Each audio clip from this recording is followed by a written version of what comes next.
ఈ రోజు విడుదల చేసిన ఐసీసీ వన్డే ర్యాంకింగ్స్ లో నెంబర్ 1 స్థానాన్ని సాధించాడు ఇండియన్ యువ బ్యాట్స్మెన్ శుభ్మన్ గిల్. గత 3 ఏళ్లకు పైగా వన్డేలో మొదటి స్థానంలో ఉన్న పాకిస్తాన్ బ్యాటర్ బాబర్ అజామ్ ని వెనక్కి నెట్టి గిల్ మొదటి స్థానం సాధించాడు.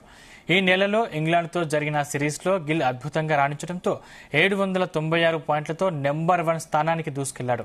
773 పాయింట్లతో బాబర్ అజామ్ రెండవ స్థానంలో ఉండగా 761 పాయింట్లతో కెప్టెన్ రోహిత్ శర్మ మూడో స్థానంలో ఉన్నాడు.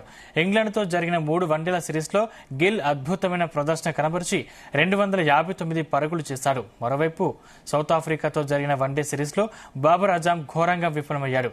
దీంతో 23 పాయింట్లు వెనక్కి నెట్టి వన్డే ర్యాంకింగ్స్ లో గిల్ అగ్రస్థానంలో నిలిచాడు.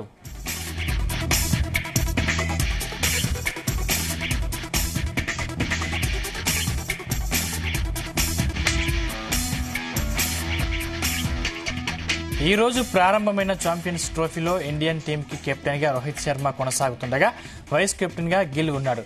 సీనియర్ ప్లేయర్లని కాదని వైస్ కెప్టెన్ బాధ్యతలు గిల్ కి ఇవ్వడానికి పలు కారణాలు కనబడుతున్నాయి. 2019లో వన్డేలోకి ఎంట్రీ ఇచ్చిన నాటి నుంచి గిల్ అద్భుతంగా రాణిస్తున్నాడు. టాప్ ఆర్డర్ బ్యాట్స్మెన్స్ వరుసగా విఫలమవుతున్నా గిల్ మాత్రం అద్భుతంగా రాణిస్తూ వస్తాడు.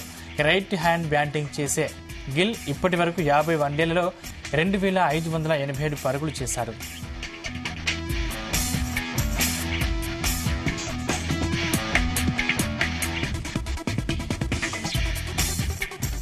అందులో 7 సెంచరీలు 15 హాఫ్ సెంచరీలు ఉన్నాయి. వన్డే ఫార్మాట్లో అద్భుతంగా రాణించి సెలెక్టర్ల దృష్టిని ఆకర్షించడంతో ఛాంపియన్ ట్రోఫీకి వైస్ కెప్టెన్ గా గిల్ ని నియమించారు.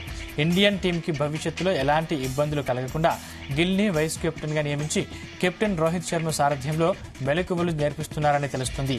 చాలా కాలం తర్వాత ఛాంపియన్స్ ట్రోఫీ ప్రారంభం రోజే వన్డేలో ఇండియన్ ప్లేయర్ కి నెంబర్ 1 స్థానం లభించడంతో క్రికెట్ అభిమానులు హర్షం వ్యక్తం చేస్తున్నారు.